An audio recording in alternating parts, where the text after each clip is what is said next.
The last stand of Captain Marcus, read the mining vessel Auroras. Hope drifted silently through the asteroid field of Sector 7, her hull scarred from countless journeys between Earth and the outer rim. Captain Marcus Reed stood on the bridge, watching. His crew work with practiced efficiency. They were simple people, miners, engineers, a few security guards, not soldiers.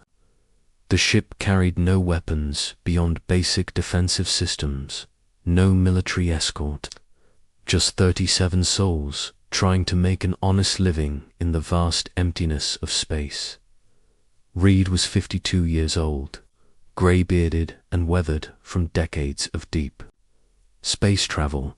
His hands bore the calluses of a man who had worked his way up from the mining decks to the captain's chair. The Aurora's Hope wasn't much to look at, but she was home to him and his crew. They had been out here for 3 months, extracting rare minerals from the asteroid belt, sending regular reports back to Earth. Everything had been routine until today. The proximity alarms started screaming at 0800 hours. Reed's communications officer, Elena Baskis, turned from her console with confusion written across her face. "Captain, I'm picking up massive energy signatures. Multiple contacts approaching fast." Reed moved to the main display, his stomach tightening as the tactical screen lit up with dozens of red dots. Then hundreds. His experienced eyes took in the formation, the ship designs he had never seen before. And he knew immediately that humanity had just encountered something it wasn't prepared for. The first alien vessel to break. Visual range was a behemoth, sleek, predatory, with sharp angles that seemed designed to inspire fear rather than function. It was easily 5 times the size of the Aurora's Hope, and behind it came wave after wave of similar craft. Reed had seen Earth's defense ships during his military service 20 years ago, but nothing in humanity's fleet compared to what now surrounded them. A transmission crackled through the CUM system, the universal translator struggling with the alien syntax. "Inferior beings of the vessel Aurora's Hope, you are now property of the Vorthok Empire. Prepare for boarding and processing. Resistance will result in immediate termination." The voice was cold, mechanical, filled with absolute certainty of superiority. Reed looked around his bridge. Elena's hands shook as she worked her console. His chief engineer, an old friend named Tom Bradley, had gone pale. The security chief, Lisa Park, was already checking her sidearm, though they all knew it would be useless against what they faced. These weren't pirates or corporate raiders. This was something else entirely, something that spoke of owning humans like livestock. "This is Captain Marcus Reed of the Terran vessel Aurora's Hope," he responded, keeping his voice steady. "We are peaceful miners operating under Earth's colonial authority. We have no quarrel with your empire. Please state your intentions." The response came immediately, filled with what could only be described as amusement. "Your species has been evaluated human. Your worlds are rich, your people suitable for labor. Submit now and your deaths will be quick. The Vorthok Empire claims all human space as of this moment." Reed felt something cold settle in his chest. Not fear, but a terrible understanding. This wasn't first contact diplomacy. This was a declaration of war against humanity itself, delivered to a single mining ship in the middle of nowhere. He thought of his daughter Sarah back on Earth, just graduated from the Naval Academy. He thought of the billions of people going about their daily lives, unaware that their freedom was being decided by aliens who saw them as nothing more than potential slaves. "I need to think about this," Reed said, buying time. "Give me 10 minutes to consult with my crew." The alien voice carried clear irritation. "You have 5 of your minutes, human." Then we begin harvesting. Reed cut the transmission and turned to his crew. The bridge was silent except for the hum of life support and the distant sound of the asteroid mining equipment still operating automatically. "Captain," Alina whispered, "long-range communications are being jammed. We can't reach Earth." Tom Bradley stepped forward, his engineer's mind already working. "Sir, if they're jamming us, they don't want Earth to know what's happening out here. Maybe they're not ready for a full invasion yet." Reed nodded slowly. "Maybe they're testing us first, seeing how we respond, learning about us." He looked at each of his crew members, these people who had trusted him to bring them home safely. "I won't surrender this ship," Reed said quietly. "I won't let them take us to learn about humanity's weaknesses. I won't be the reason Earth falls." Two slavers, Lisa Park, chambered around in her sidearm. "What are your orders, Captain?" Reed moved to his command chair, his fingers dancing across the controls as he accessed systems he had hoped never to use. "We're miners, not soldiers. But we're human, and humans don't go quietly into slavery." The Aurora's Hope had one advantage her attackers didn't know about. Like many civilian vessels operating in dangerous space, she carried a small nuclear self-destruct charge designed to prevent pirates from capturing valuable cargo. It wasn't much, but in the right circumstances, with the right modifications, it could become something more. Reed began rerouting power from the mining lasers, overloading capacitors, turning his peaceful vessel into a weapon. The 5 minutes expired. "Human vessel, prepare for boarding. Your time for surrender has ended." Reed opened the channel one final time. "This is Captain Marcus Reed. I have a message for your empire. Humanity doesn't surrender. Humanity doesn't kneel. And humanity remembers." The alien response was swift and brutal. "Then humanity dies. All vessels, open fire. Leave debris for analysis." 237 Vorsak warships opened fire simultaneously on a single human mining vessel. The first wave of energy beams tore through the Aurora's Hope's hull like paper. But Reed had already initiated his final gambit. As the ship died around him, as his crew fell to explosive decompression and plasma fire, he managed to send one last transmission on a tight beam, emergency frequency that cut through the jamming for just a few seconds. "This is Captain Marcus Reed of the Aurora's Hope. We are under attack by a hostile alien force calling itself the Vorthok Empire. They demand human surrender and slavery. They sent over 200 ships to destroy one mining vessel. We die free. Tell Earth. Tell them what they did to us. Tell them humans don't forgive. Tell them humans don't forget. Tell them." The transmission cut off as the Aurora's Hope exploded in a brief, brilliant star of nuclear fire.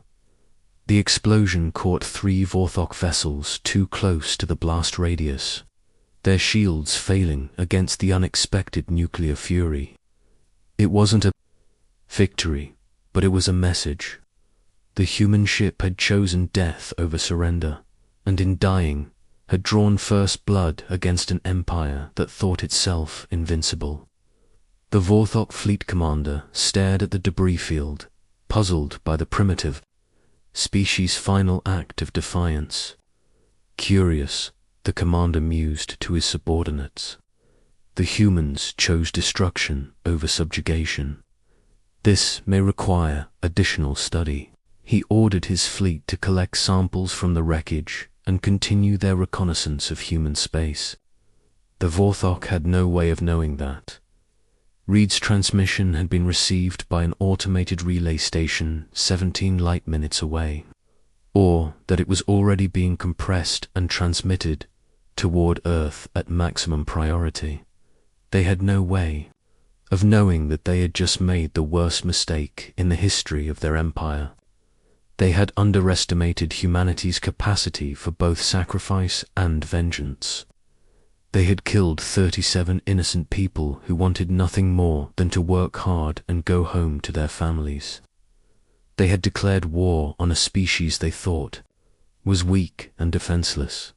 In 3 weeks, when Reed's message reached Earth, they would learn exactly how wrong they had been.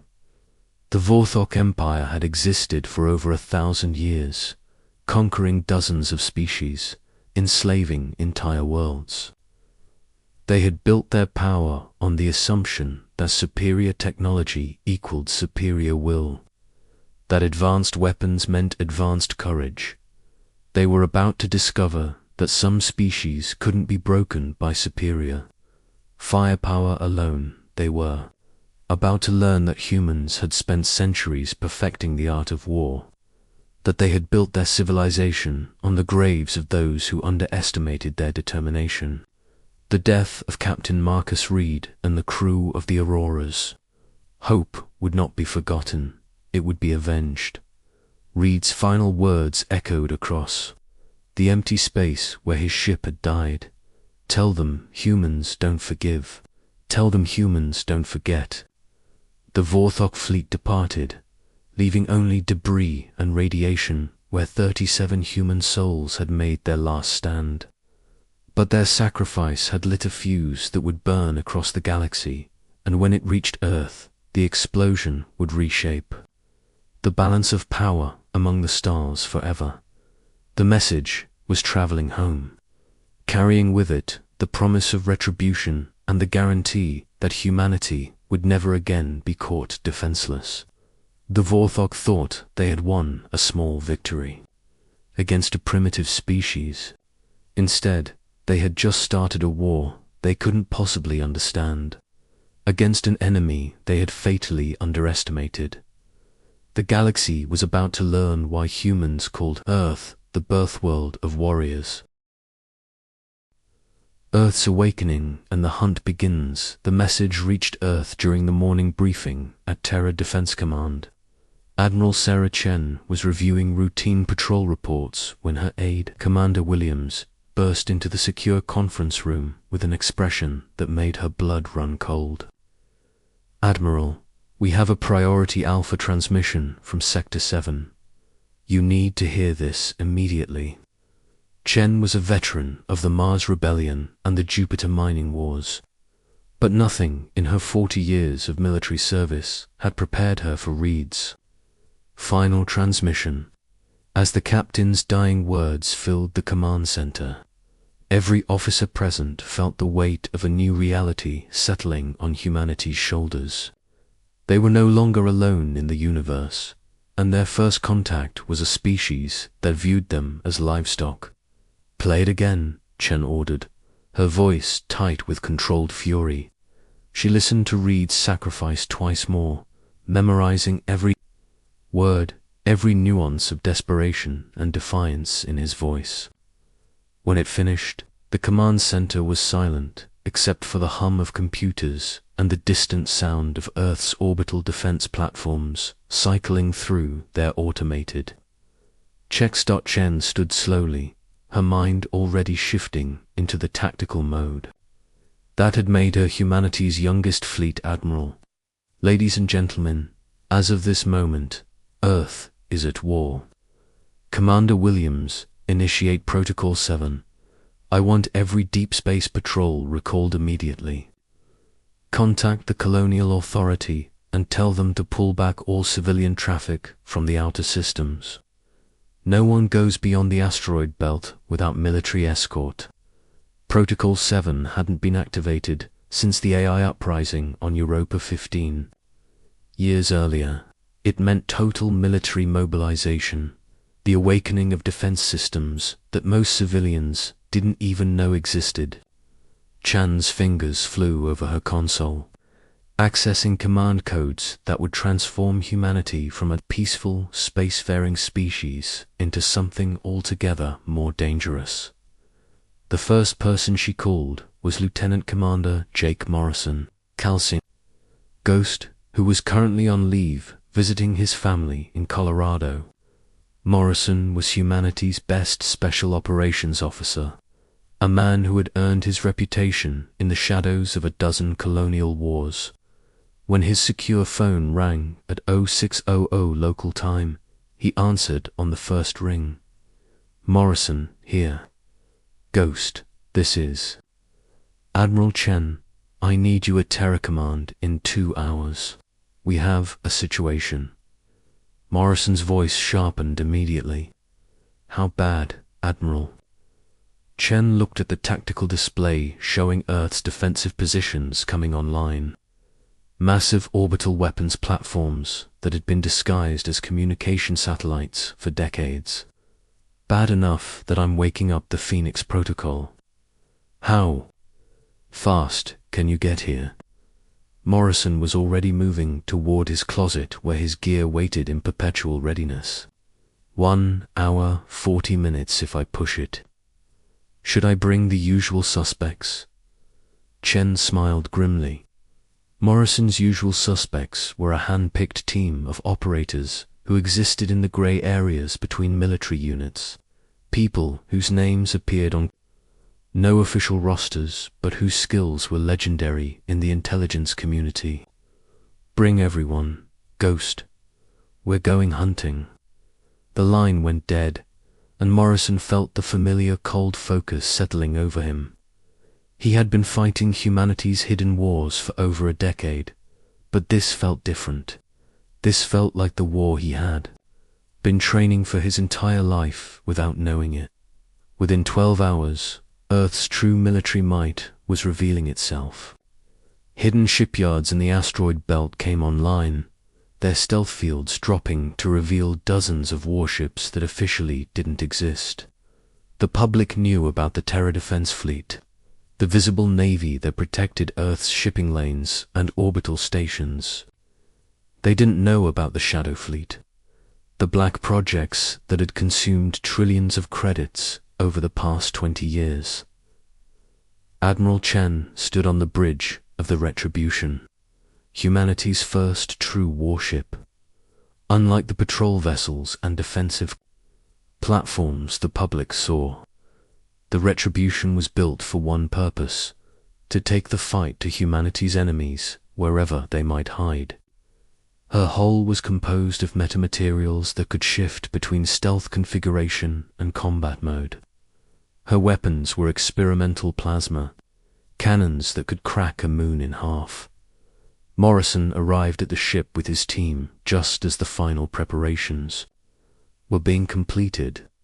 His squad consisted of 8 individuals whose combined skills read like a nightmare for any enemy: explosives experts, computer hackers, psychological warfare specialists, and killers trained in methods that violated several interstellar treaties Earth had never signed. "What's the mission profile, Admiral?" Morrison asked as they gathered in the ship's briefing room. Chen activated the holographic display, showing the last known position of the Vorthok fleet and the projected search patterns.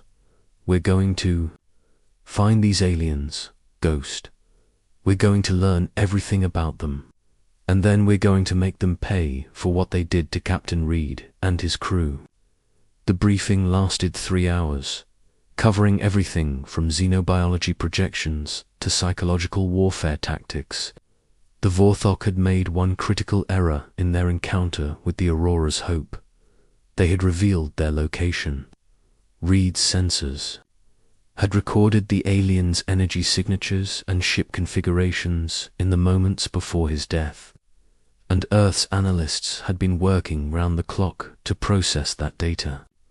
"They're arrogant," Chen explained, pointing to the tactical analysis. "They sent over 200 ships to destroy one mining vessel. That's not military efficiency, that's intimidation tactics. They want their enemies to know they're outgunned and outnumbered. It works against species that think like them, but they don't understand humans." Morrison studied the alien ship designs, noting the emphasis on size and visual intimidation over practical combat efficiency. "They've never fought anyone who fights back, have they? This looks like parade formation, not battle doctrine." Chen nodded. "Exactly. Our analysts think they've been conquering primitive civilizations for centuries, species that surrender when they see overwhelming force. They have no experience with guerrilla warfare or asymmetric tactics." The Retribution departed Earth's system 12 hours later, followed by 5 smaller vessels carrying Morrison's expanded team and enough firepower to level a small continent. But they weren't planning a direct assault. Humanity's first response to the Vorthok threat would be something the aliens had never encountered before: psychological warfare combined with surgical strikes designed to create fear rather than destruction.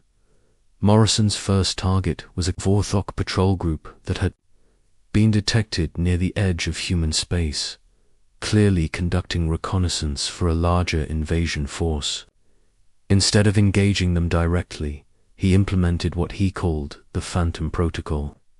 His ships would appear on sensors for just long enough to be detected, then vanish using experimental stealth technology. The Vorthok would see ghosts, traces of human ships that couldn't possibly exist. The first Phantom encounter occurred 3 days into the mission. A Vorthok patrol of 12 ships detected energy signatures that matched human technology, but when they moved to investigate, they found nothing. Their sensors showed empty space, but their instruments had clearly recorded something. The patrol commander reported the incident to his superiors, who dismissed it as equipment malfunction. The second encounter happened 8 hours later, this time to a different patrol group. Again, human energy signatures appeared and vanished, leaving the alien crews confused and increasingly nervous. By the third encounter, the Vorthok Fleet Command was beginning to take notice.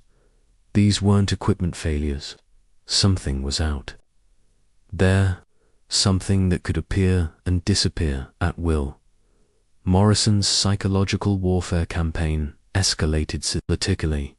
He began leaving evidence of human presence in places the Vorthok thought were secure. Supply depots would be found with human symbols carved into their walls. Communications arrays would broadcast brief transmissions in English before going silent. Most unsettling of all, Vorthok crews would occasionally find personal items from the Aurora's Hope floating in space near their ships, as if the dead humans were following them. The aliens' fear grew with each incident. They were a species that had built their empire on certainty, on the absolute conviction that their technology and numbers made them invincible. The Phantom encounters shattered that certainty, replacing it with doubt and paranoia. Their patrols became erratic, their communications filled with nervous chatter about ghost ships and phantom humans. Admiral Chen monitored the psychological warfare campaign from the Retribution's command center, watching as the alien fleet's formation began to deteriorate. "They're pulling back their outer patrols," she observed, "concentrating their forces into defensive clusters. Morrison's getting inside their heads." The tactical display showed the Vorthok fleet contracting like a wounded animal, abandoning their aggressive reconnaissance in favor of protective formations. That was when Morrison struck with conventional weapons. His target was a Vorthok supply convoy that had been isolated by the aliens' own paranoia, cut off from the main fleet by their fear of phantom attacks. Morrison's team hit the convoy with overwhelming force, destroying 3 ships and capturing a 4th intact. The attack lasted less than 10 minutes, but its psychological impact would last much longer. The captured Vorthok ship yielded intelligence that changed everything. Under interrogation, the alien crew revealed the true scope of their empire's plans for humanity. Earth wasn't just another conquest target. It was intended to be the crown jewel of Vorthok expansion, its population enslaved to work the Empire's mines and factories.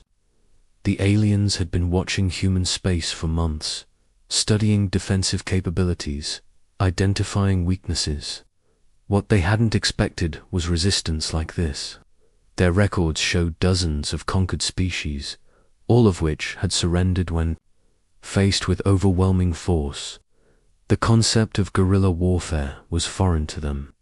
The idea that a weaker force could use fear and uncertainty as weapons beyond their understanding. Morrison's campaign had introduced them to a new kind of terror, the fear of the unknown. The final phase of the operation began when Morrison located the main Vorthok fleet. Instead of attacking directly, he implemented his most audacious plan yet. Using technology reverse-engineered from the captured alien ship, his team broadcast a message across all Vorthok frequencies. The message was simple, delivered in perfect Vorthok language by Morrison himself. "This is humanity," the transmission began. "You killed 37 of our people. You declared war on our species. You thought we were weak because we are few. You were wrong. We are coming for you. We are already among you. We are the ghosts in your senses, the shadows in your corridors, the fear in your dreams. You wanted to enslave us. Instead, you have awakened something you cannot understand. This is your only warning. Leave human space now, or learn why Earth is called the birth world of warriors."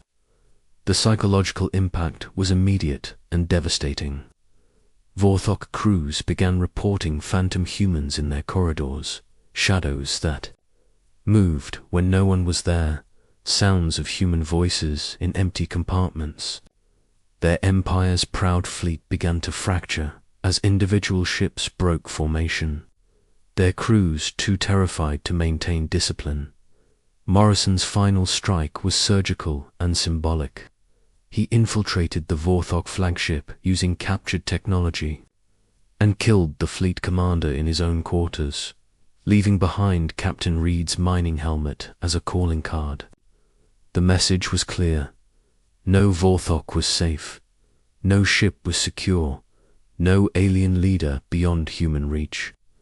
The Vorthok Empire's invasion of human space collapsed not from superior firepower, but from terror. Their surviving ships fled back to their own territory, carrying stories of phantom humans who struck from nowhere and vanished like smoke. Within weeks, other alien species began hearing whispers about the ghost warriors of Earth. Humans who fought like demons and disappeared like spirits. Admiral Chen stood on the bridge of the Retribution as Morrison's team returned from their final mission. The Vorthok threat was neutralized, but more importantly, humanity had announced itself to the galaxy as a force to be feared and respected. The message was simple.